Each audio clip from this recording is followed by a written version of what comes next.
നിരന്തരപരമായ ഇടപെടൽ, അവരുടെ പ്രതിഷേധങ്ങൾ, അവരുടെ സംവാദങ്ങൾ, വിവിധ സംഘടനകൾ രാജ്യത്ത് നടത്തുന്ന ബോധവൽക്കരണ പരിപാടികൾ, അതുപോലെ തന്നെ പൊതുയോഗങ്ങളടക്കം ഈ രാജ്യത്ത് ജനാധിപത്യത്തെക്കുറിച്ച് സംസാരിക്കാൻ നിരവധിയായ അവസരങ്ങളുണ്ട്. അതിലൂടെ പൊതുപ്രവർത്തകർ സജീവമായി രംഗത്തിറങ്ങുകയാണ്. ഓരോ ഇലക്ഷൻ വരുമ്പോഴും നമ്മുടെ കേരളത്തിൽ, നമ്മുടെ രാജ്യത്ത് ഓരോ പ്രദേശങ്ങളിലും നിരവധി പൊതുപ്രവർത്തകർ അവരുടേതായ കർത്തവ്യങ്ങൾ ആത്മാർത്ഥതയോടെ നിർവഹിക്കുന്നുണ്ട്. അങ്ങനെ കർത്തവ്യബോധമുള്ള ഒരു സമൂഹത്തെ വാർത്തെടുക്കുന്നതിലൂടെ രാജ്യത്ത് ജനാധിപത്യം അതിന്റെ എല്ലാ അർത്ഥത്തിലും നിഴലിച്ചു നിൽക്കുന്ന ഒരു രാജ്യമായി നമ്മുടെ രാജ്യം മാറി. ഭരിക്കുന്നവർക്കറിയാം 5 വർഷം കഴിഞ്ഞാൽ പൊതു തെരഞ്ഞെടുപ്പിനെ നേരിടണമെന്ന്. ജനകീയ കോടതിയില് അവർ ചെയ്തു കൂട്ടുന്ന മുഴുവൻ അഴിമതികളും അവർക്ക് എണ്ണി ജനങ്ങൾ മറുപടി പറയും എന്ന് അധികാരികൾക്ക് കൃത്യമായി അറിയാം. അത് ജനാധിപത്യത്തിന്റെ ഒരു സവിശേഷതയാണ്. മറ്റൊന്ന് നമുക്കറിയാം, ഈ ഇന്ത്യയിൽ, ഇത്രയും വലിയ രാജ്യമായ ഇന്ത്യയിൽ ഒരു ആഭ്യന്തര കലാപം ഉണ്ടാകാതിരിക്കുന്നത് എന്താ? ജനങ്ങൾക്ക് തുറന്ന് സമ്മതിക്കാൻ, തുറന്ന് പ്രതിഷേധിക്കാൻ, അവരുടെ പ്രതിഷേധം രേഖപ്പെടുത്താൻ അവസരമുണ്ട് എന്നുള്ളത് കൊണ്ടാണ്. ജെൻസി എന്ന പേരിൽ കഴിഞ്ഞ സെപ്റ്റംബർ 8 മുതൽ 13 വരെ നമ്മുടെ തൊട്ടടുത്ത രാജ്യമായ നേപ്പാൾ, കൊച്ചു രാജ്യമാണ്, ആ രാജ്യത്തിലെ പൊട്ടിപ്പുറപ്പെട്ട കലാപം, ആഭ്യന്തര കലാപത്തെ തുടർന്ന് ആ രാജ്യത്തെ ഭരണാധികാരികൾക്ക് വീട് വിട്ട് അവരുടെ അധികാര സിംഹാസനങ്ങൾ വിട്ട് രാജ്യം വിടേണ്ടി വന്നില്ലേ? എന്തുകൊണ്ടാ? ഇത്തരമൊരു ജനങ്ങൾക്ക് അവകാശമുള്ള അവസരമില്ലാത്ത ഒരു രാജ്യമാകുന്നു എന്നുള്ളത് കൊണ്ടാണ്. 2 മാസം നീണ്ടുനിന്ന കലാപത്തിലൂടെ തൊട്ട അയൽ രാജ്യമായ ശ്രീലങ്കയിൽ സമാനമായ സംഭവങ്ങളുണ്ടായി. അവിടുത്തെ പാർലമെന്റിൽ കയറി അവിടുത്തെ പ്രക്ഷോഭകാരികൾ കൈയടക്കുന്ന കാഴ്ച നാം കണ്ടതാ. എന്തുകൊണ്ടാ? ശക്തമായ ഒരു ജനാധിപത്യം ആ രാജ്യത്ത് നിലനിൽക്കുന്നില്ല എന്നുള്ളത് കൊണ്ടാണ്. അതുപോലെ തന്നെ ബംഗ്ലാദേശിനെ കുറിച്ച് അറിയാം. ഏകദേശം 1 മാസത്തെ മാത്രം ദൈർഘ്യമുള്ള ഒരു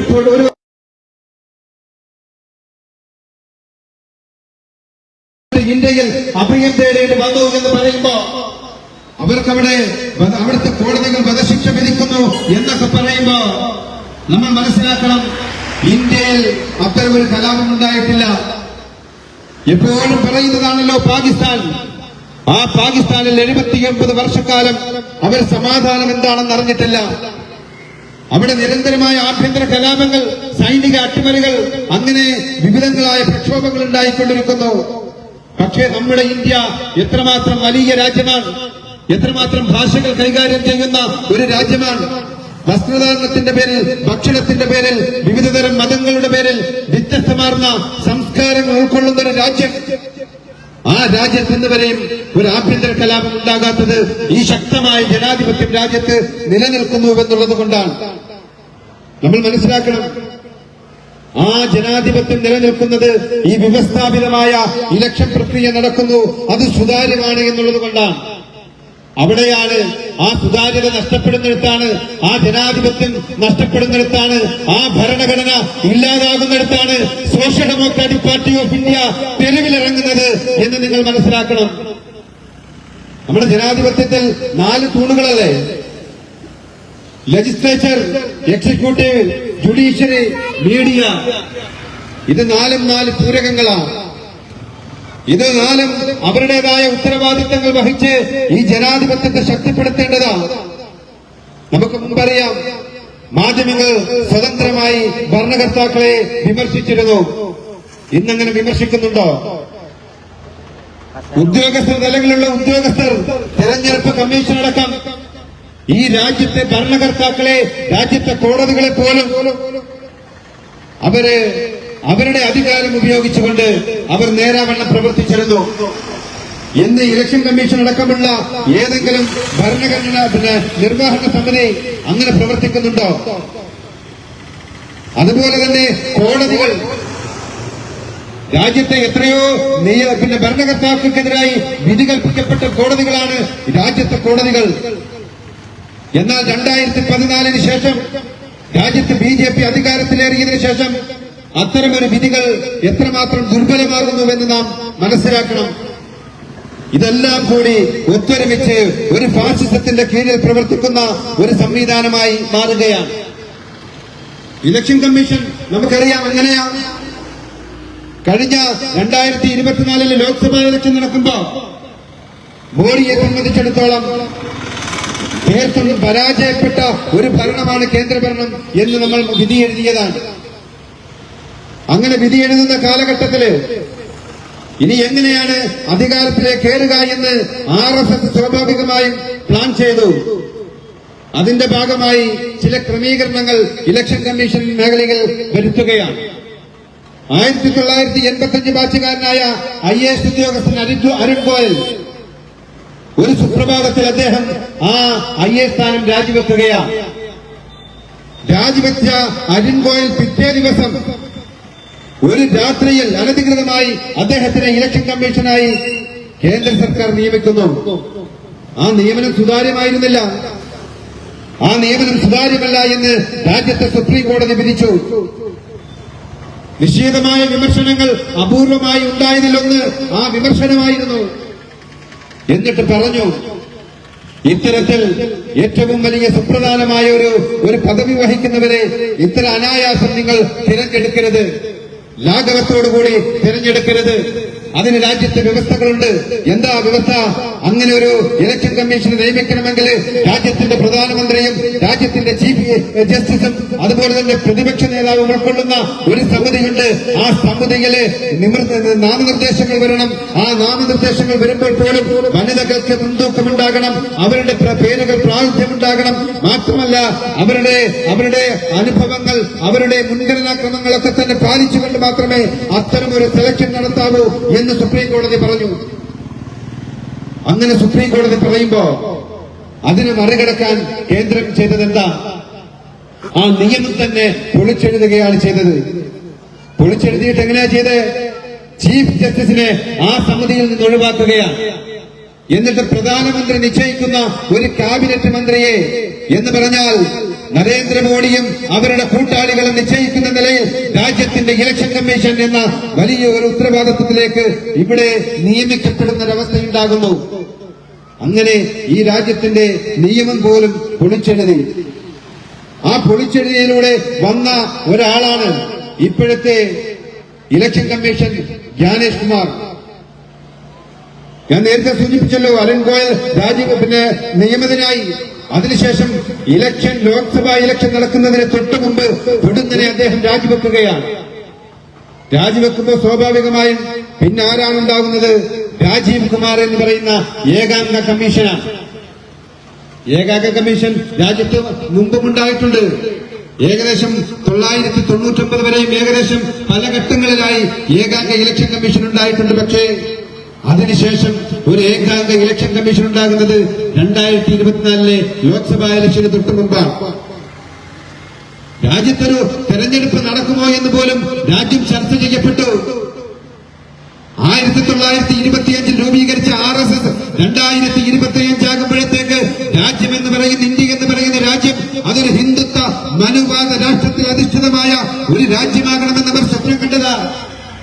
അങ്ങനെ 2025 ഒരു ഇലക്ഷൻ നടത്താതെ അവർ ഹിന്ദു രാഷ്ട്രമാക്കാൻ പോകുന്നു എന്ന തലത്തിൽ രാജ്യത്ത് ചർച്ച നടന്നില്ലേ? പക്ഷേ നിലനിൽക്കില്ല. അതിനെ ഞാൻ നേരത്തെ സൂചിപ്പിച്ചല്ലോ, തുച്ഛമായ ദിവസങ്ങൾക്കുള്ളിൽ കലാപമുണ്ടായി രാജ്യത്തെ ഭരണാധികാരികൾ മാറിയ ചരിത്രം നമ്മുടെ തൊട്ട് പ്രദേശങ്ങളിലുള്ളത് കൊണ്ട് തന്നെ രാജ്യത്ത് അത്രമാത്രം ഒരു കലാപമുണ്ടായാൽ നരേന്ദ്രമോദി എന്നല്ല, BJP എന്നല്ല, RSSന്റെ സകലമാന ഏത് കേഡർ വന്നു നിന്ന് അവരുടെ സൗകര്യമൊരുക്കിയാലും എത്രമാത്രം അവിടെ അവർ കാവൽ നിന്നാലും ഈ രാജ്യത്തിന്റെ ജനങ്ങൾ ഒന്നടങ്കം തെരുവിലിറങ്ങിയാൽ നിലനിൽക്കാൻ കഴിയാത്ത ഒരു വലിയ രാജ്യമാണത്. ചരിത്രപരമായി ആ സത്യമുണ്ട് എന്ന് മനസ്സിലാക്കിയ BJP വീണ്ടും ഇലക്ഷനിലേക്ക് പോകാൻ നിർബന്ധിതനാവുകയാണ്. അങ്ങനെ 2024 ഇലക്ഷൻ നടക്കുന്നു. ആ ഇലക്ഷൻ നടക്കുമ്പോ 2024 ശേഷം നടന്ന ഒരു തെരഞ്ഞെടുപ്പുകളും നീതിപൂർവമായിരുന്നില്ല. നമുക്കറിയാലോ, ഏകപക്ഷീയമായ തിരഞ്ഞെടുപ്പുകൾ. ഹരിയാന എന്ന് പറയുന്ന ഒരു സംസ്ഥാനം, അവിടെ BJP ഭരിച്ചപ്പോ ആ BJPക്കെതിരായ ഭരണവിരുദ്ധ വികാരം ആളിക്കത്തി. തെരുവുകൾ മുഴുവൻ BJPക്കെതിരായി നിന്നു. മഹാരാഷ്ട്രയിൽ ശിവസേനയുടെ ഒരു ഭാഗത്തെ NCPയുടെ മറുഭാഗത്തെ ഇങ്ങനെ കൂട്ടുപിടിച്ച് രാജ്യത്തെ പിന്നെ മഹാരാഷ്ട്രയിലെ മുഴുവൻ ജനങ്ങളും അവിടുത്തെ NDA ഭരണത്തിനെതിരായി മാറി. എന്നിട്ടും അവിടെ അപ്രതീക്ഷിതമായി അവിടെ BJP രണ്ടാമത് ജയിക്കുകയാണ്. രാജ്യം ചർച്ച ചെയ്തു. രാജ്യത്തിന്റെ പിന്നെ നിയമവിദഗ്ധർ, അതുപോലെ തന്നെ രാഷ്ട്രീയ വിദഗ്ധരടക്കം ചർച്ച ചെയ്യപ്പെടുകയാണ്. എങ്ങനെയാണ് ഇത് സംഭവിക്കുക? സ്വാഭാവികമായും അവർ അന്വേഷണം നടത്തി. അന്വേഷണം നടത്തപ്പെടുന്ന മഹാരാഷ്ട്രയിലെ ഒരു ബൂത്തില് 6 മണിക്ക് പോളിംഗ് അവസാനിച്ചതിന് ശേഷം വീണ്ടും ഏകദേശം 1 മണിക്കൂറിനുള്ളിൽ അവിടെ 1,01,400,000 വോട്ട് അവിടെ ആ പോളിംഗ് ബൂത്തിൽ രേഖപ്പെടുത്തി എന്ന് പറയുമ്പോ അത് എങ്ങനെയാണ് 1,400,000 പേർ 1 മണിക്കൂർ കൊണ്ട് അവിടെ പോളിംഗ് നടത്തിയത്? അപ്പൊ CCTV ഉണ്ടാകണ്ടേ? ആ CCTVയുടെ ദൃശ്യങ്ങൾ കാണിക്കണം. അവിടെ പിന്നെ അവിടുത്തെ എടുത്ത വീഡിയോ നിങ്ങൾ കാണിക്കണമെന്ന് പറയുമ്പോ വീണ്ടും ഇലക്ഷൻ കമ്മീഷൻ ഒരു സർക്കുലർ കൊടുക്കുകയാണ്. എന്താ സർക്കുലർ? വീഡിയോകളും CCTVകളും 45 ദിവസത്തിൽ കൂടുതൽ അതിന്റെ മെമ്മറി സൂക്ഷിക്കേണ്ടതില്ല എന്ന് സർക്കുലർ കൊടുക്കുകയാണ്. അങ്ങനെ എത്രമാത്രം പരിഹാസ്യമാണ്. നമുക്കറിയാം, നമ്മുടെ രാജ്യത്തെ പ്രധാനമന്ത്രി നരേന്ദ്രമോദി, അദ്ദേഹം 2 മണ്ഡലത്തിലാണ് മത്സരിച്ചത്. അതിലൊന്നാണ് വാരണാസി. ആ വാരണാസിയിലെ തെരഞ്ഞെടുപ്പ് നടക്കുമ്പോ മാധ്യമങ്ങളിലൂടെ നമ്മൾ കണ്ടത്, ഫലം പ്രഖ്യാപിക്കുമ്പോ എങ്ങനെയാണ് നമ്മൾ അതിനെ കണ്ടത്? ഓരോ റൗണ്ട് എണ്ണി വരുമ്പോഴും അദ്ദേഹത്തിന്റെ ഭൂരിപക്ഷം കുറഞ്ഞു വരികയാണ്. അദ്ദേഹത്തിന്റെ ഭൂരിപക്ഷം കുറയുന്നു, പരാജയപ്പെടും എന്ന നിലയിലേക്ക് മാറുന്നു. അങ്ങനെ വന്നപ്പോ 1 മണിക്കൂർ അവിടെ ഒരു പിന്നെ ആ ഫലം ബ്ലോക്ക് ചെയ്യുന്നു. ആ ഫലപ്രഖ്യാപനം ബ്ലോക്ക് ചെയ്യുന്നു. 1 മണിക്കൂറിന് ശേഷം അവിടെ ഫലം പ്രഖ്യാപിക്കുമ്പോ അപ്രതീക്ഷിതമായി എല്ലാവരെയും പിന്നെ അത്ഭുതപ്പെടുത്തിക്കൊണ്ട് നരേന്ദ്രമോദി വലിയ ഭൂരിപക്ഷത്തിലേക്ക് അവിടെ ജയിക്കുകയാണ്. രാജ്യത്തെ ജനങ്ങൾ നേരത്തെ പറയുന്നത് പോലെ അരിയാഹാരം കഴിക്കുന്നവരല്ലേ? രാജ്യത്തെ ജനങ്ങൾക്ക് ഇത് അറിയില്ലേ? എന്ന് പറഞ്ഞാൽ ഇവിടുത്തെ EVM-നെ ഉപയോഗപ്പെടുത്തുന്നു. രാജ്യത്തെ ഇലക്ഷൻ കമ്മീഷനെ ഉപയോഗപ്പെടുത്തിക്കൊണ്ട് അവിടെ കൃത്യമായ BJPയുടെ ഇടപെടൽ നടത്തുകയാണ്. മറ്റൊന്ന്, കർണാടകയിൽ മഹാദേവപുര എന്ന് പറയുന്ന ഒരു മണ്ഡലത്തിൽ 40,000 വോട്ടുകളാണ് അനധികൃതമായി ഉണ്ട് എന്ന് കണ്ടെത്തിയത്. ഒരു മുറിയിൽ 68 വോട്ടുകൾ, ഒരു വീട്ടിൽ ഏതാണ്ട് 14-15 വോട്ടുകൾ. ഇങ്ങനെ സാമാന്യ ബുദ്ധിക്ക് ചേരാത്ത നിലയിൽ വോട്ടുകൾ അങ്ങനെ വർദ്ധിപ്പിക്കുകയാണ്. മാത്രമാണോ, പിതാവിന്റെ പേരിന്റെ ഭാഗത്ത് 000, വീട്ടുപേരിന്റെ ഭാഗത്ത് 000. അങ്ങനെ കേട്ടുകേൾവിയില്ലാത്ത നിലയിൽ ഈ രാജ്യത്തെ പൗരന്മാരുടെ ഈ രാജ്യത്തെ വോട്ടർ പട്ടികയിൽ അനധികൃതമായി വോട്ടുകൾ ചേർക്കുകയാണ്. ആരുടെ വോട്ടാണ് ചേർക്കുന്നത്? BJPക്ക് അനുകൂലമാകും എന്ന് പറയുന്നവരുടേതാണ്. BJPക്കാരുടെ വോട്ടുകൾ അനധികൃതമായി കയറുന്നു. മാത്രമോ, ഇപ്പൊ പുതിയ പൗരത്വ നിയമവുമായി ബന്ധപ്പെട്ട് പുതിയ സർക്കുലർ എന്താ പറയുന്നത്? കഴിഞ്ഞ വർഷം വരെയും അങ്ങ് ബംഗ്ലാദേശിന്നോ പാകിസ്ഥാനിന്നോ അല്ലെങ്കിൽ മറ്റു രാജ്യങ്ങളിൽ നിന്നോ കുടിയേറിയ മുസ്ലിങ്ങളല്ലാത്തവർക്ക് പൗരത്വം കൊടുക്കുകയാണ്. അങ്ങനെ പൗരത്വം കൊടുക്കുമ്പോൾ സ്വാഭാവികമായും അവരും ഈ വോട്ടർ പട്ടികയിലേക്ക് കയറുകയാണ്. എന്ന് പറഞ്ഞാൽ BJPക്ക് അനുകൂലമാകുന്ന വലിയൊരു ജനവിഭാഗത്തെ വോട്ടർ പട്ടികയിലെ ക്രമക്കേടിലൂടെ ആ വോട്ടർ ഇരട്ടിപ്പിലൂടെ തന്നെ ഇല്ലാത്ത വോട്ടുകൾ തിരികെ കയറ്റുന്നതിന് പുറമെ അയൽ രാജ്യങ്ങളിൽ നിന്ന് വരുന്നവരെ പോലും ഈ വോട്ടർ പട്ടികയിലേക്ക് കയറ്റി അതിന് BJPക്ക് അനുകൂലമാകുന്ന നിലയിലേക്ക് ഈ വോട്ടർ പട്ടിക പുതുക്കുമ്പോ നമ്മൾ മനസ്സിലാക്കണം, മറുവശത്ത് ഇത്തരം കോടിക്കണക്കിന് ആളുകളെ ഇവിടെ ഇങ്ങനെ വോട്ടർ പട്ടികയിൽ അനധികൃതമായി ചേർക്കുമ്പോ അപ്പുറത്ത് മറുവശത്ത് വോട്ടർ പട്ടികയിൽ നിന്ന് ചില ആളുകളെ ഒഴിവാക്കുന്നുണ്ട്. ആരെയാ അവിടെ ഒഴിവാക്കുന്നത്? ഈ രാജ്യത്തെ അധസ്ഥിത വിഭാഗത്തെയാണ്, ഈ രാജ്യത്തെ മുസ്ലിങ്ങളെയാണ്, ഈ രാജ്യത്തെ ആദിവാസികളെ, ദളിതുകളെ അടക്കം വോട്ടർ പട്ടികയിൽ നിന്ന് വെട്ടിമാറ്റുകയാണ്. എന്താണ് SIR എന്ന് പറയുന്ന ഒരു സംവിധാനത്തിലൂടെ തീവ്ര വോട്ടർ പട്ടിക പുതുക്കൽ എന്ന് പറയുന്ന ഒരു സംവിധാനം ഇലക്ഷൻ കമ്മീഷൻ ഉണ്ടാക്കുന്നു. അത് ബീഹാറിൽ ഇപ്പോൾ നടപ്പാക്കി. ബീഹാറിൽ നടപ്പാക്കിയപ്പോ 65 ലക്ഷം പേരെയാണ് ആ വോട്ടർ പട്ടികയിൽ നിന്ന് പേര് മാറ്റി വെട്ടിക്കളഞ്ഞത്. അവര് ഏതെങ്കിലും രാജ്യത്ത് കുടിയേറിയവരായിരുന്നില്ല. അവർ കഴിഞ്ഞ വർഷവും ഈ രാജ്യത്ത് വോട്ട് ചെയ്തവരായിരുന്നു. തീവ്ര വോട്ടർ പട്ടിക പരിശോധനയില് എന്താ ഇലക്ഷൻ കമ്മീഷൻ ചോദിച്ച ചില രേഖകൾ കൊടുക്കാൻ കഴിയുന്നില്ല. എന്താ രേഖകൾ? ആധാർ അവർ സ്വീകരിക്കുന്നില്ല, ID കാർഡ് അവർ സ്വീകരിക്കുന്നില്ല എന്ന് പറഞ്ഞാൽ അവരെന്തൊക്കെയാണോ ആവശ്യപ്പെടുന്നത് അത് അന്നേരം നമ്മൾ ഉണ്ടാക്കി കൊടുക്കേണ്ടി വരുന്ന ഗതികേട്. അങ്ങനെ 65 ലക്ഷം പേരെ അവരെ വോട്ടർ പട്ടികയിൽ നിന്ന് രാജ്യത്തിന്റെ പൗരന്മാരെ വെട്ടിമാറ്റി. ബീഹാറിൽ മാത്രം 3 കോടി ജനങ്ങളെ വെട്ടിമാറ്റുമെന്നാണ് ഇലക്ഷൻ കമ്മീഷൻ പുതുതായി പറയുന്നത്. 3 കോടി ജനങ്ങളെ. അങ്ങനെ 3 കോടി ജനങ്ങളെ ഈ ബീഹാർ എന്ന് പറയുന്ന ഒരു സംസ്ഥാനത്ത് നിന്ന് മാറ്റുമ്പോ അവരെ പൗരന്മാരല്ലാതായി മാറുന്നു എന്നതാണ് ഏറ്റവും വലിയ അപകടം. അവർ പൗരന്മാരല്ലാതായി മാറുന്നു. ആ സംസ്ഥാനത്തെ ക്ഷേമ പെൻഷനുകൾ, ക്ഷേമ പദ്ധതികൾ അവർക്കുണ്ടാകുന്നില്ല, അവർക്ക് ലഭിക്കില്ല എന്ന് പറഞ്ഞാൽ അവരെ പൂർണ്ണമായും മാറ്റിമറിക്കുകയാണ്. ആരെയാ? BJPക്ക് ഒരു കാലത്തും വോട്ട് ചെയ്യില്ല എന്നുറപ്പുള്ള രാജ്യത്തെ മുസ്ലിങ്ങളെയാ, രാജ്യത്തെ ദളിതുകളെയാ, രാജ്യത്തെ ആദിവാസി വിഭാഗങ്ങളെയാ. വോട്ടർ പട്ടികയിൽ നിന്ന് പേര് മാറ്റുക മാത്രമാണോ? നമുക്കറിയാം, കഴിഞ്ഞ ദിവസത്തെ കണക്ക് പ്രകാരം ആസാമിൽ മാത്രം 3300 മുസ്ലിം വീടുകളാണ് അവിടെ ബുൾഡോസിലൂടെ ഇടിച്ചു നിരത്തിയത്. 3300 വീട് എന്ന് പറഞ്ഞാൽ ചെറിയ സംഖ്യയാണോ? അതിനകത്ത് എത്രയോ ലക്ഷക്കണക്കിന് ആളുകൾ താമസിച്ച കുട്ടികൾ, വൃദ്ധര്, അവിടുത്തെ അസുഖമുള്ളവര്, പിന്നെ പ്രായമായവരടക്കം ഇപ്പൊ തെരുവിൽ കഴിയുകയാണ്. ആരുണ്ട് ചോദിക്കാൻ? രാജ്യത്ത് ആരുണ്ട് ചോദിക്കാൻ? നമുക്കറിയാം, നരേന്ദ്രമോദി 2014 അധികാരത്തിലേറിയതിനു ശേഷം 2 ലക്ഷത്തിലേറെ വീടുകൾ ഈ രാജ്യത്തെ ബുൾഡോസറിലൂടെ പൊളിച്ചു മാറ്റി. 25 ലക്ഷം പേരാണ് ഭവനരഹിതരായി പല മേഖലകളിൽ, രാജ്യത്തിന്റെ റെയിൽവേ പുറമ്പോക്കുകളിലെ, രാജ്യത്തിന്റെ വിവിധങ്ങളായ പ്രദേശങ്ങളിലെ ഇന്നും മന്തിയിറങ്ങുന്നവർ 25 ലക്ഷത്തിലധികം പേർ നരേന്ദ്രമോദിയുടെ അധികാരത്തിന് ശേഷം ഈ രാജ്യത്തുണ്ട്. ചിലർ ചോദിക്കില്ലേ, നരേന്ദ്രമോദി അധികാരത്തിലേറിയതിനു ശേഷം മുസ്ലിങ്ങൾക്ക് എന്ത് പ്രശ്നമുണ്ടായെന്ന്? നമുക്ക് പറയണം.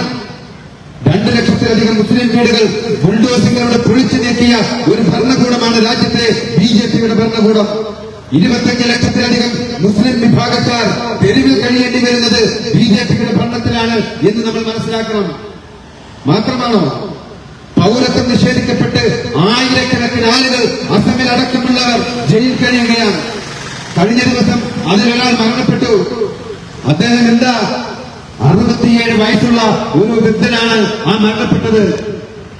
67 വർഷം ഈ രാജ്യത്ത് ജീവിച്ചു എന്ന് പറയുമ്പോ ഈ രാജ്യത്തിന്റെ പൗരനായി അംഗീകരിക്കുന്നില്ല.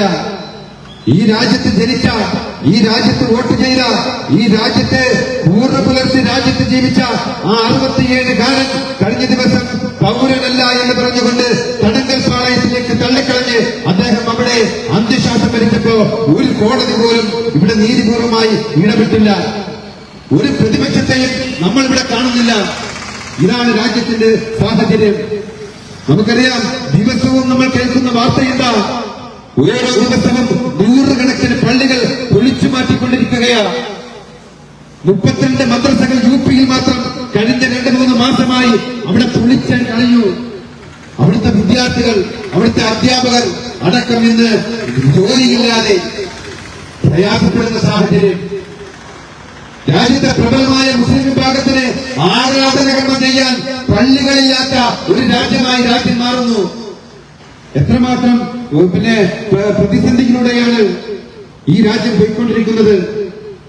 സർവ്വ മേഖലകളിൽ നിന്നും രാജ്യത്തെ മുസ്ലിം വിഭാഗത്തെ തുടച്ചു നീക്കുമ്പോ ഇവിടുത്തെ ഏതെങ്കിലും പ്രതിപക്ഷ നേതാക്കൾ പാർലമെന്റിൽ അവസരമുണ്ടായിട്ട്, മാധ്യമങ്ങളുടെ മുന്നിൽ അവസരമുണ്ടായിട്ട്, എത്രയോ അവസരങ്ങൾ ലഭിച്ചിട്ടും കമാ എന്നൊരക്ഷരം മിണ്ടാൻ രാജ്യത്തിന്റെ പ്രതിപക്ഷ നേതൃത്വങ്ങൾക്ക് കഴിയുന്നില്ലെങ്കിൽ രാജ്യത്തെ മുസ്ലിം ജനവിഭാഗങ്ങൾ സംഘടിക്കുകയല്ലാതെ, രാജ്യത്തെ സമാനമായി യാതനകൾ അനുഭവിക്കുന്ന ദളിത് വിഭാഗം സംഘടിക്കുകയല്ലാതെ, രാജ്യത്തിന്റെ അരികുവൽക്കരിക്കപ്പെട്ട ആദിവാസി വിഭാഗം ഇവിടെ സഹകരിക്കുകയല്ലാതെ രാജ്യത്തെ ഓരോ ദിവസവും അക്രമത്തിനിരയായിക്കൊണ്ടിരിക്കുന്ന ക്രൈസ്തവ സമൂഹം ഏതാണ്ട് 4146 അക്രമങ്ങളാണ് നരേന്ദ്രമോദി അധികാരത്തിലേറിയതിനു ശേഷം രാജ്യത്തെ ഇവിടുത്തെ ക്രൈസ്തവർക്ക് നേരെ മാത്രമുണ്ടായത്.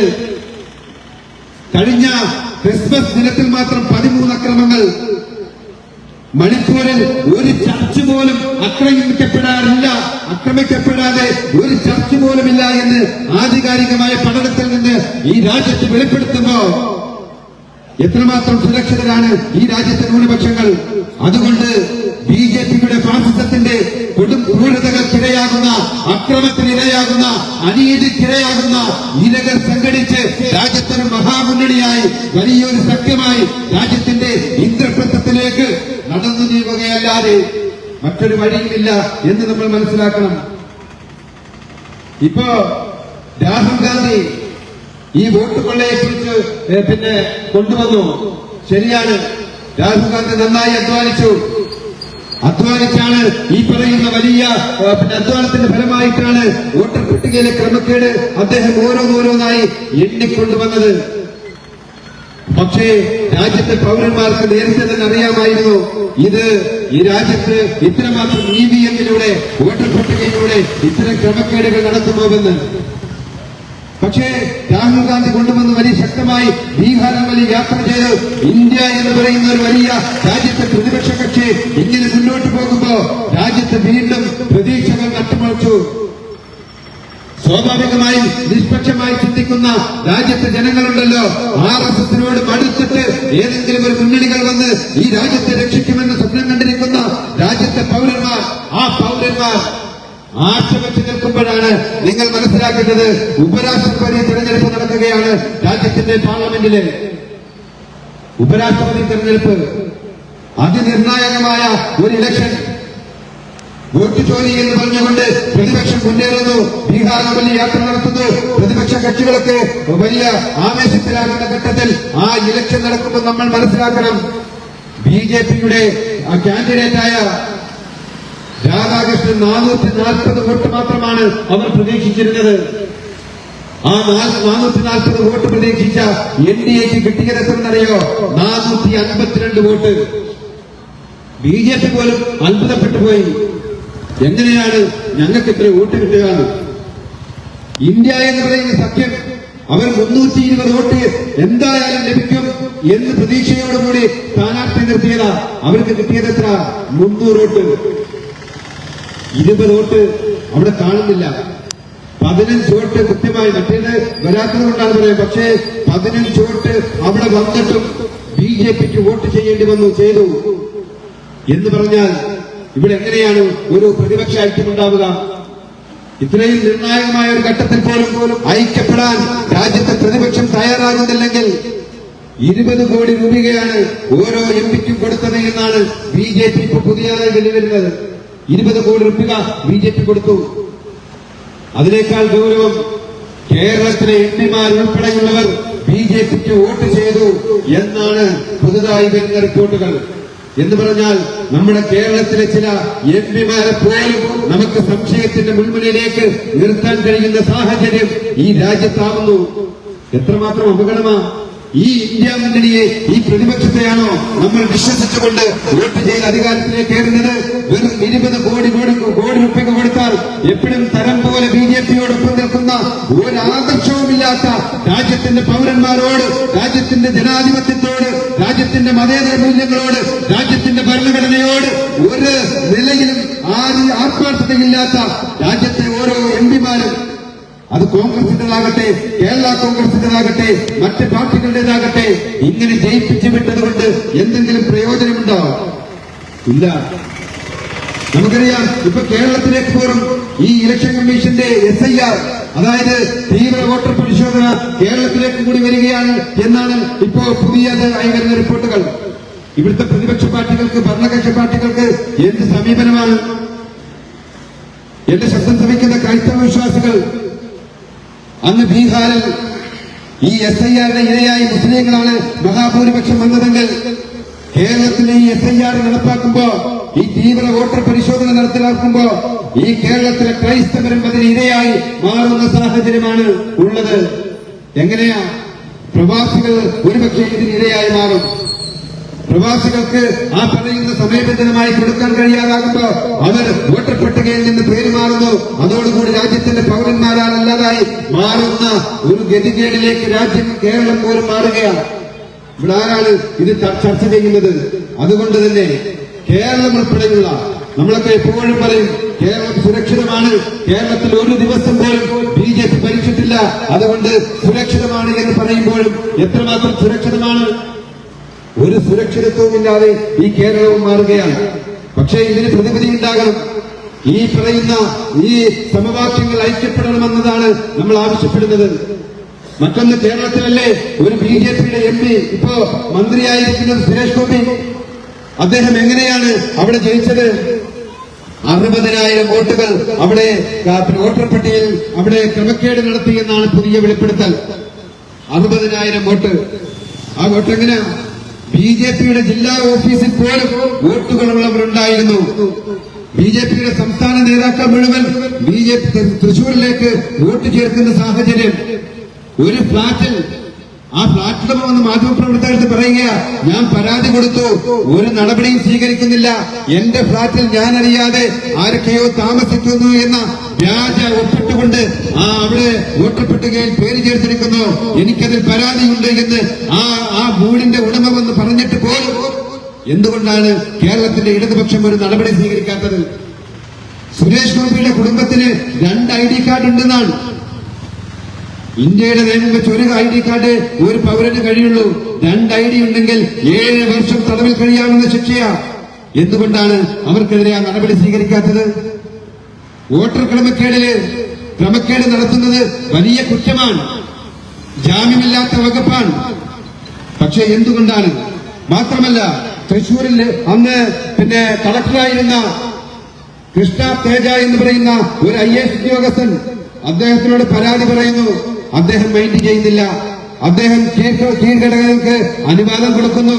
അങ്ങനെ ഒരു ഗ്യാങ്ങായി അവിടുത്തെ തഹസിൽദാർ, അവിടുത്തെ ജില്ലാ കളക്ടർ, അവിടുത്തെ പഞ്ചായത്ത് പ്രസിഡന്റ് സെക്രട്ടറിമാർ, അങ്ങനെ ഉദ്യോഗസ്ഥ വൃന്ദങ്ങൾ മുഴുവൻ BJPക്ക് വേണ്ടി, സുരേഷ് ഗോപിക്ക് വേണ്ടി, RSSന് വേണ്ടി കിട്ടി തൃശൂരിൽ അവരാവുന്നത് പണിപ്പെട്ടപ്പോ, അവർക്കാവുന്ന നിലയിൽ അവിടെ ക്രമക്കേട് നടത്തി വോട്ടർ പട്ടികയിൽ പേര് ചേർത്തപ്പോ അത് തെളിഞ്ഞിട്ട് പോലും എന്തുകൊണ്ടാണ് ഇടതുപക്ഷം അതിനെതിരെ ആ ഉദ്യോഗസ്ഥർക്കെതിരെ നടപടിയെടുക്കാത്തത്? ഇതെന്തുകൊണ്ടാണ് നടപടിയെടുക്കാത്തത് എന്ന് ചോദിച്ചുകൊണ്ടാണ് social democratic party of India ആ കളക്ടറേറ്റിലേക്ക് മാർച്ച് നടത്തിയത്. നമുക്ക് ഒരു ഇടതുപക്ഷത്തില് എന്റെ ശബ്ദം ശ്രമിക്കുന്ന ഏതെങ്കിലും CPM-കാരുണ്ടെങ്കിൽ, ഏതെങ്കിലും ഇടതുപക്ഷത്തിന്റെ പ്രവർത്തകരുണ്ടെങ്കിൽ ആത്മാർത്ഥതയോടെ നിങ്ങളുടെ പാർട്ടി യോഗങ്ങളിൽ നിങ്ങൾ ചോദിക്കണം, എന്തുകൊണ്ടാണ് തൃശൂരിൽ നിന്ന് വോട്ടർ പട്ടികയിൽ ക്രമക്കേട് നടത്തിയ ഉദ്യോഗസ്ഥർക്കെതിരെ നടപടിയെടുക്കാത്തത്? അന്ന് വോട്ടർ പട്ടികയിൽ ക്രമക്കേട് നടത്തിയ BJP നേതാക്കൾക്കെതിരെ എന്തുകൊണ്ടാണ് കേസെടുക്കാത്തത് എന്ന് ചോദിക്കണ്ടേ? ചോദിക്കാൻ തയ്യാറായാൽ ഈ രാജ്യത്ത് ഞാൻ നേരത്തെ സൂചിപ്പിച്ചതുപോലെ ജനാധിപത്യം ശക്തമാകും. മാത്രമല്ല, ഈ കൃഷ്ണരാജ എന്ന് പറയുന്ന ആ IAS ഉദ്യോഗസ്ഥരിന്റെ എവിടെ? ആ ഇലക്ഷൻ കഴിഞ്ഞതിന് ശേഷം നേരെ ആന്ധ്രാപ്രദേശിലെ BJPയുടെ ഉപമുഖ്യമന്ത്രിയുടെ PA ആയി അയാളുടെ സുഖസൗകര്യങ്ങൾ എല്ലാം ആസ്വദിച്ചുകൊണ്ട് ഇന്ന് ആന്ധ്രാപ്രദേശിൽ കഴിയുകയാണ്. എന്ന് പറഞ്ഞാൽ ആ ഡീലിംഗ് നമുക്ക് മനസ്സിലാകണ്ടേ? ഇവിടെയാണ് നമ്മൾ പറയുന്നത്. അതിനു മുമ്പ് സുരേഷ് ഗോപി MP ആകുന്നതിന് തൊട്ടു മുമ്പ് വരെ അവിടുത്തെ MP ആരായിരുന്നു? കോൺഗ്രസിന്റെ MP ആയിരുന്നു. സ്വാഭാവികമായും അധികാര സ്ഥാനമുള്ള ഒരു MP എന്ന നിലയിൽ, MP ഉള്ള ഒരു പാർട്ടി എന്ന നിലയിൽ അവർക്കറിയില്ലേ 60,000 വോട്ട് അവിടെ ക്രമക്കേടിലൂടെ അവിടെ നടത്തുന്നു എന്ന് അവർക്കറിയാൻ കഴിയുന്നില്ലേ? എന്തുകൊണ്ട് ഒരു ജനങ്ങളെ സംഘടിപ്പിച്ചുകൊണ്ട് ഒരു വലിയ പ്രശ്നമായി അവരൊന്നും വരുന്നില്ല? ഇവിടെയാണ് നമ്മൾ മനസ്സിലാക്കേണ്ടത്. എല്ലാം ഒരു പൂരകമാണ്. ഈ ഇടതിനെ നമുക്ക് വിശ്വസിക്കാൻ കഴിയുന്നില്ല, ഇവിടുത്തെ വലത് മുന്നണികളെ നമുക്ക് വിശ്വസിക്കാൻ കഴിയുന്നില്ല. നമുക്ക് ഈ ജനാധിപത്യത്തില് എന്താണ് നമുക്ക് ഇവരെയൊക്കെ വിശ്വസിക്കാതെ നമുക്ക് എങ്ങനെയാണ് മുന്നേറ്റം പോകാൻ കഴിയുക? വലിയ പ്രയാസകരമായ ഒരു ഘട്ടമാണ്, വലിയ പ്രയാസകരമാണ്. നമ്മൾ ഐക്യപ്പെട്ടുകൊണ്ട് എല്ലാം മറന്ന് നമ്മൾ ഒന്നായി ഈ രാജ്യത്തിന്റെ ജനാധിപത്യത്തിലും ഈ കെടുകാര്യത്തിലേക്കും ഈ RSS ഈ കൂട്ടുകെട്ടിനുമെതിരായി രംഗത്തിറങ്ങുകയാണ് നമ്മൾ ചെയ്യേണ്ട മാർഗം. ഞാൻ അവസാനിപ്പിക്കുകയാണ്. ഞാൻ ഇവിടെ അധ്യക്ഷ പ്രസംഗകൻ പറഞ്ഞതുപോലെ സമാനതകളില്ലാത്ത വിവേചനമാണ്, പ്രതിസന്ധിയാണ് ഈ രാജ്യം അഭിമുഖീകരിക്കുന്നത്. വോട്ടർ പട്ടികയിലെ ക്രമക്കേട് മാത്രമല്ല, നമുക്കറിയാം ഇപ്പോ വേണേ വോട്ടർ പട്ടികയിലെ ക്രമക്കേട് വെച്ച് നമ്മൾ ധീരമായ സമരം ചെയ്തു. അങ്ങനെ ആ സമരം ചെയ്ത് ഒരുപക്ഷെ വോട്ടർ പട്ടിക മാറി നന്നായി ഇലക്ഷൻ നടന്നാൽ പോലും ഇന്ത്യ ഇന്ന് അഭിമുഖീകരിക്കുന്ന പ്രശ്നങ്ങൾക്ക് പരിഹാരമാകുമോ? ഇല്ല. എന്താ? RSS ആണ്. RSS വളരെ കൃത്യമായി പ്ലാൻ ചെയ്തിട്ടുണ്ട്. അത് ഓരോന്നും എങ്ങനെയാകണം എന്നവർ കൃത്യമായി പ്ലാൻ ചെയ്തിട്ടുണ്ട്. രാജ്യത്ത് ഭരിക്കുന്നവർ എങ്ങനെയാകണം, ഉദ്യോഗസ്ഥർ എങ്ങനെയാകണം, ഗവർണർമാർക്ക് ചെയ്യേണ്ട പങ്കെന്താണ്, രാജ്യത്തെ ഓരോ മുഖ്യമന്ത്രിമാരും പ്രധാനമന്ത്രിയും ഉദ്യോഗസ്ഥരും അടക്കം ഈ രാജ്യത്തെ ഹിന്ദുത്വ രാഷ്ട്രമാക്കുന്നതിന് വേണ്ടി, മനുവാദം ഈ രാജ്യത്ത് സ്ഥാപിക്കുന്നതിന് വേണ്ടി, ഭരണഘടന രാജ്യത്ത് നിന്ന് മാറ്റുന്നതിന് വേണ്ടി, ജനാധിപത്യം രാജ്യത്തിന് എടുത്തു കളയുന്നതിന് വേണ്ടി എങ്ങനെയാണോ അത് ചെയ്യേണ്ടത് എന്ന് കൃത്യമായി ധാരണ കൊടുക്കുന്ന RSS ഈ രാജ്യത്ത് അവിടെ പ്രവർത്തിക്കുമ്പോ ഈ രാജ്യത്ത് വോട്ട് ചോരി എന്ന് പറയുന്ന ഒരൊറ്റ പ്രതിഭാസത്തിൽ നിന്നുകൊണ്ട് രാജ്യത്ത് പ്രക്ഷോഭം നടത്തിയാൽ തീരുന്ന പ്രതിസന്ധിയല്ല രാജ്യത്തുള്ളത്. അത്രമാത്രം പ്രതിസന്ധികൾ കുമിഞ്ഞുകൂടി ഈ രാജ്യം സഹിക്കാൻ കഴിയാത്ത നിലയിലേക്ക് മാറുകയാണ്.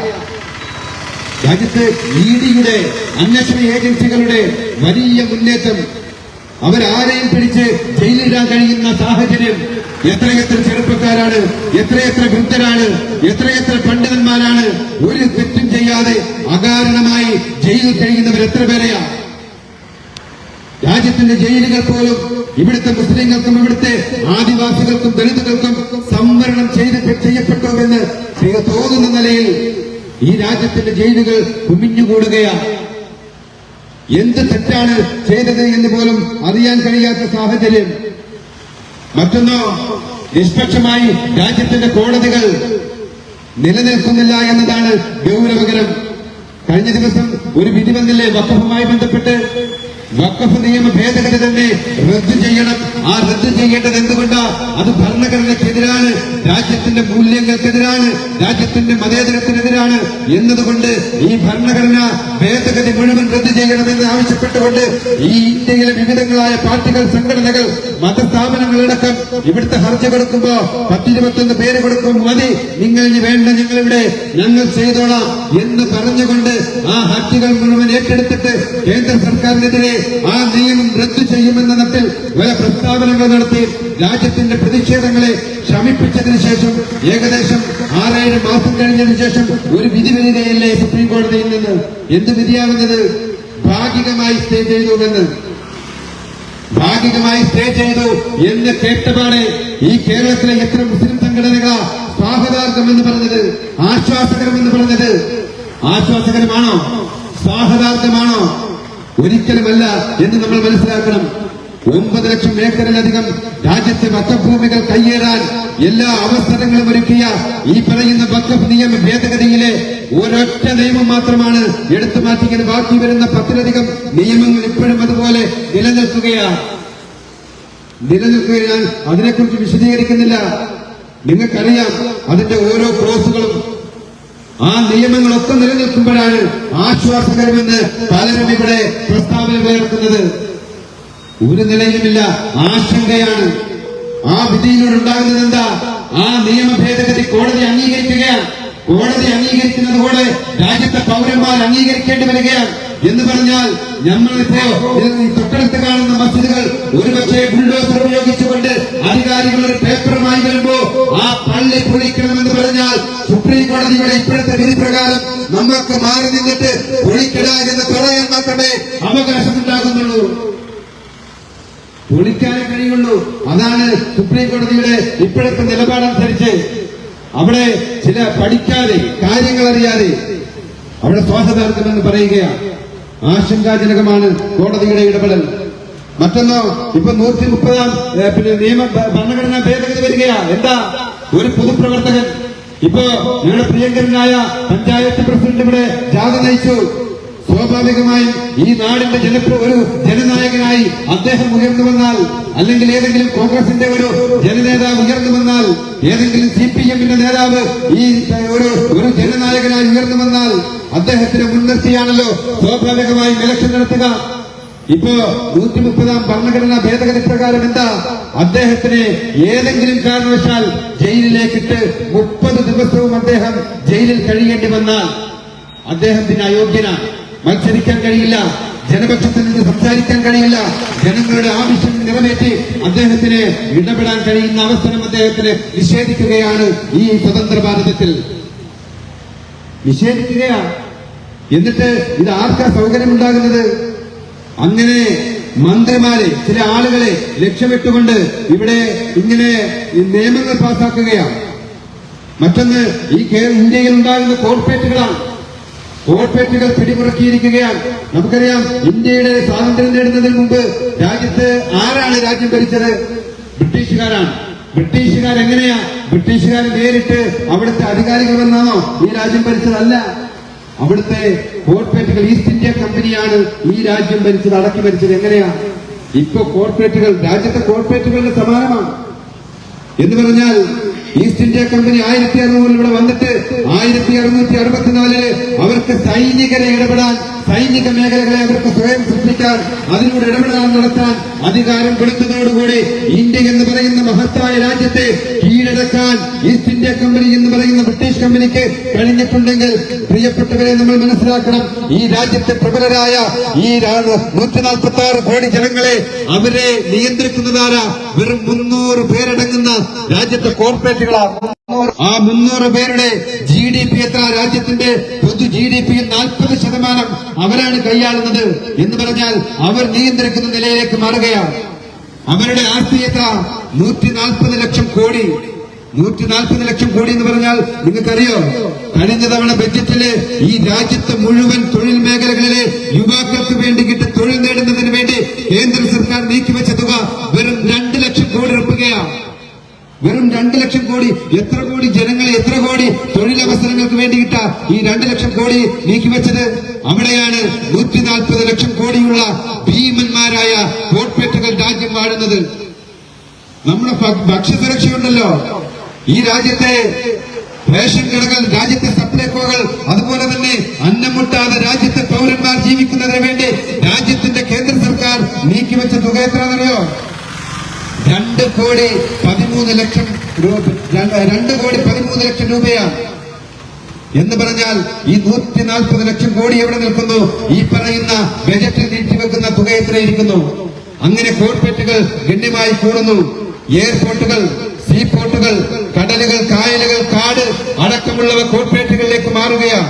ഇങ്ങനെ മാത്രമല്ല, ഇന്ത്യയിലെ വിവിധ മാധ്യമങ്ങൾ അവർ സ്വയം വിലയ്ക്ക് വാങ്ങുന്ന സാഹചര്യം. NDTV നാളുടേതാ, അദാനിയുടേതാണ്. ന്യൂസ് 18 ആളുടേതാ, അംബാനിയുടേതാണ്. എന്ന് പറഞ്ഞാൽ സ്വതന്ത്രമായ ഒരു മാധ്യമ പ്രവർത്തനം നടത്താൻ പോലും കോർപ്പറേറ്റുകളും ഇവിടുത്തെ ഫാസിസ്റ്റുകളും അനുവദിക്കുന്നില്ല എന്നാണ് നമുക്ക് മനസ്സിലാകേണ്ടത്. ഇതാണ് ഇന്നത്തെ സാഹചര്യം. മാധ്യമങ്ങളെ നമുക്കറിയാം, 2014 നരേന്ദ്രമോദി അധികാരത്തിലേറിയതിനു ശേഷം 28 മാധ്യമ പ്രവർത്തകരാണ് രാജ്യത്ത് കൊല ചെയ്യപ്പെട്ടത്. 16 പേരാണ് നമ്മൾ ഇവിടെ നിൽക്കുമ്പോഴും ജയിലിൽ കഴിയുന്നത് അകാരണമായി. നിരവധി മാധ്യമ പ്രവർത്തകരാണ് തൊഴിൽ മാറിയിട്ട് മറ്റു തൊഴിൽ തേടിപ്പോയത്. രാജ്യത്ത് സുരക്ഷിതമില്ലാത്ത ഒരു മേഖലയായി മാധ്യമ പ്രവർത്തനം മാറുന്നു. സിദ്ദിഖ് എന്ന് പറയുന്ന നിഷ്കളങ്കനായ ഒരു മാധ്യമ പ്രവർത്തകൻ 2 വർഷത്തിലധികമായി അവിടെ ഖത്രാസ് ഉത്തർപ്രദേശില് ജയിൽവാസം അനുഭവിച്ചത് എന്താ? ഖത്രാസിലൊരു ദലിത് പെൺകുട്ടിയെ ബലാത്സംഗം ചെയ്തതിനു ശേഷം ആ ബലാത്സംഗം ചെയ്തത് RSSകാരാണെന്ന് പുറത്തു പറയുമ്പോ ആ പുറത്ത് പറയാതിരിക്കാൻ വേണ്ടി ആ ദലിത് പെൺകുട്ടിയുടെ നാവറത്ത് രക്തം വാർന്ന് അത് സീരിയസ് ആയി ഹോസ്പിറ്റലിൽ കിടക്കുമ്പോ ആ ഹോസ്പിറ്റലിലേക്ക് അവരുടെ മാതാപിതാക്കൾ പോലും ബന്ധുമിത്രാദികൾ പോലും ആ ഹോസ്പിറ്റലിലേക്ക് അടുപ്പിക്കാതെ ഇഞ്ചിഞ്ചായ ആ പെൺകുട്ടി ഈ ലോകത്തോട് വിട പറഞ്ഞപ്പോ ആ വിട പറഞ്ഞ വിഷയം പോയി മാധ്യമ പ്രവർത്തകൻ എന്ന നിലയിൽ സിദ്ദിഖ് പോയി റിപ്പോർട്ട് ചെയ്തു എന്നതിന്റെ പേരിൽ 2 വർഷം ഇന്ത്യൻ ജയിലിൽ കഴിഞ്ഞ ഒരു മാധ്യമ പ്രവർത്തകനാണ് സിദ്ദിഖ് എന്ന് പറയുന്നത്. അങ്ങനെ എത്രയെത്ര പേർ, എങ്ങനെ എത്രയെത്ര മാധ്യമ പ്രവർത്തകർ, എത്രയെത്ര പണ്ഡിതന്മാർ, എത്രയെത്ര യുവാക്കൾ. എന്താ ഇവരൊക്കെ ചെയ്ത തെറ്റ്? രാജ്യത്ത് ജനാധിപത്യം വേണം. RSS ഈ രാജ്യത്ത് ശാപമാണ്. അവർ ലക്ഷണമൊത്തൊരു ഭീകര സംഘടനയാണ്. RSS എന്ന് പറഞ്ഞതിന്റെ പേരിലാണ് ഇവിടുത്തെ യുവാക്കളെ, ഇവിടുത്തെ പണ്ഡിതന്മാരെ ജയിലിലേക്ക് ഇടുന്നത്. ഇതാണ് രാജ്യത്തെ അവസ്ഥ. അതുകൊണ്ട് എന്റെ ശബ്ദം ശ്രവിക്കുന്ന ജനാധിപത്യ മൂല്യബോധമുള്ളവർ ഒന്ന് മാത്രം ചിന്തിക്കുക. രാജ്യം വലിയ അപകടത്തിലാണ്. ഇതിന് നമുക്ക് സമരസപ്പെട്ടുകൊണ്ട് ഇതൊരിക്കലും പരിഹരിക്കാൻ കഴിയില്ല. നമുക്ക് തെരുവിലിറങ്ങേണ്ടതുണ്ട്. തെരുവിലിറങ്ങുന്നത് ഈ രാജ്യത്തിന്റെ ഭരണഘടന ഉയർത്തിപ്പിടിച്ചുകൊണ്ടാകണം. ഈ രാജ്യത്ത് എന്തെല്ലാം പ്രതിസന്ധികൾ ഉണ്ടായിട്ടുണ്ടോ ആ പ്രതിസന്ധികളെ മുഴുവനും അതിജീവിച്ചത് രാജ്യത്തിന്റെ മഹത്തായ ഭരണഘടന ഉപയോഗിച്ചുകൊണ്ടാണ്. ആ ഭരണഘടന ഉപയോഗിച്ചുകൊണ്ട് രാജ്യത്തിന്റെ തെരുവുകൾ പ്രക്ഷുബ്ധമാകുമ്പോഴാണ് ഈ രാജ്യത്ത് ജനാധിപത്യം തിരിച്ചു വരികയുള്ളൂ. നമുക്ക് ജനാധിപത്യം ആസ്വദിക്കാൻ കഴിയുകയുള്ളൂ. അതുകൊണ്ട് നാളെയുടെ തലമുറയ്ക്ക് വേണ്ടി, നാളെയുടെ മക്കൾ, എന്റെ കൺമുന്നിലിരിക്കുന്ന പിഞ്ചു മക്കൾ നിഷ്കളങ്കരാൻ. അവരൊരു പക്ഷേ അവരുടെ നാളുകൾ എന്താകുമെന്നത് ആശങ്കയാണ്. ആ കുഞ്ഞു മക്കൾക്ക് വേണ്ടി തെരുവിലിറങ്ങണമെങ്കിൽ തെരുവിലിറങ്ങാൻ, പ്രക്ഷോഭം നടത്തണമെങ്കിൽ പ്രക്ഷോഭം നടത്താൻ, രക്തസാക്ഷിയാകണമെങ്കിൽ രക്തസാക്ഷിയാകാൻ സന്നദ്ധരായി തെരുവിലിറങ്ങുമ്പോൾ മാത്രമാണ് രാജ്യത്ത് നീതി പുലരുകയുള്ളൂ എന്ന് നമ്മൾ മനസ്സിലാക്കണം. അങ്ങനെ നീതിപൂർവമായ ഒരു ഇടപെടലിന് വേണ്ടിയിട്ട് സോഷ്യൽ ഡെമോക്രാറ്റിക് പാർട്ടി ഓഫ് ഇന്ത്യയിലെ 10-22 സംസ്ഥാനങ്ങളിൽ വ്യവസ്ഥാപിതമായി പ്രവർത്തിച്ചു വരികയാണ്. 700 ജനപ്രതിനിധികൾ തദ്ദേശ സ്ഥാപനങ്ങളിലായി സോഷ്യൽ ഡെമോക്രാറ്റിക് പാർട്ടി ഓഫ് ഇന്ത്യക്കുണ്ട്. അങ്ങനെ രാജ്യത്തിന്റെ ഉത്തർപ്രദേശില്, ബീഹാറില്, അതുപോലെ തന്നെ ഗുജറാത്തിലടക്കം രാജ്യത്തിന്റെ പൊതുശത്രുവായ RSSന് എത്രമാത്രം ശക്തിയുള്ള സംസ്ഥാനങ്ങളുണ്ടോ, പ്രദേശങ്ങളുണ്ടോ, അവിടൊക്കെയും സോഷ്യൽ ഡെമോക്രാറ്റിക് പാർട്ടി ഓഫ് ഇന്ത്യയുടെ ഈ കൊടിയും അവിടെ പാറിപ്പറക്കുന്നുണ്ട്. ഇതിന്റെ പ്രവർത്തകരും അവിടെ പ്രവർത്തനം നടത്തുന്നുണ്ട്. അവിടെ ഞങ്ങൾ സമരം നടത്തുന്നുണ്ട്. ഗുജറാത്തിൽ വഖഫ് ബില്ലിനെതിരായി, വഖഫ് നിയമ ഭേദഗതിക്കെതിരായി ഐതിഹാസികപരമായ സമരം നടത്തിയ പാർട്ടിയാണ്. ആയിരക്കണക്കിന് ആളുകൾ ജയിൽവാസങ്ങളിലേക്ക് പോകുമ്പോഴും അടിപതറാതെ ഈ രാജ്യത്ത് നിലയുറപ്പിച്ച പ്രവർത്തകരുടെ ധീരതയിൽ നിന്നുകൊണ്ട് ഞങ്ങൾ ആഹ്വാനം ചെയ്യുന്നു. രാജ്യത്തൊരു പുതിയ ഇന്ത്യ നമുക്ക് കെട്ടിപ്പടുക്കണം. രാജ്യത്ത് പുതിയൊരു ജനാധിപത്യം നമുക്ക് നിർഭയമായി ആസ്വദിക്കണം. രാജ്യത്തിന്റെ മാധ്യമ പ്രവർത്തകർ സ്വതന്ത്രമായി അവരുടെ മാധ്യമ പ്രവർത്തനം നടത്തണം. രാജ്യത്തിന്റെ വനിതകൾ ആസ്വദിച്ചുകൊണ്ട് ഈ രാജ്യത്ത് ജീവിക്കണം. രാജ്യത്തെ കുരുന്നുകൾ അവർക്ക് വിദ്യാഭ്യാസം ആവോളം ലഭിക്കണം. സമത്വ സുന്ദരമായ നീതിയിൽ അധിഷ്ഠിതമായ ഒരു രാജ്യം നമുക്ക് സ്വപ്നം കാണണം. ആ സ്വപ്നം കാണുന്നതിന് വേണ്ടി social democratic party of India ഉയർത്തുന്ന മുദ്രാവാക്യങ്ങൾ, അത് ഉയർത്തുന്ന പ്രതിഷേധങ്ങൾ, അത് നടത്തുന്ന പ്രതിഷേധങ്ങളും സമരങ്ങളിലും ഐക്യദാർഢ്യം പ്രഖ്യാപിച്ചുകൊണ്ട് ഈ പ്രസ്ഥാനത്തിലെ അടിനിരന്നുകൊണ്ട് ഒന്നായി ഒന്നിച്ച് ഇന്ദ്രപ്രസ്ഥത്തിലേക്ക് നമുക്ക് നടന്നു നീങ്ങാം. അതിനായി നിങ്ങൾ ഒന്നായി ഈ പാർട്ടിയുടെ പിന്നാലെ ഉണ്ടാകണമെന്ന് മാത്രം പറഞ്ഞുകൊണ്ട് ഈ യോഗം ഔപചാരികമായി ഉദ്ഘാടനം ചെയ്തതായി പ്രഖ്യാപിക്കുന്നു. ജയ് ഹിന്ദ്, ജയ് സോഷ്യൽ ഡെമോക്രസി.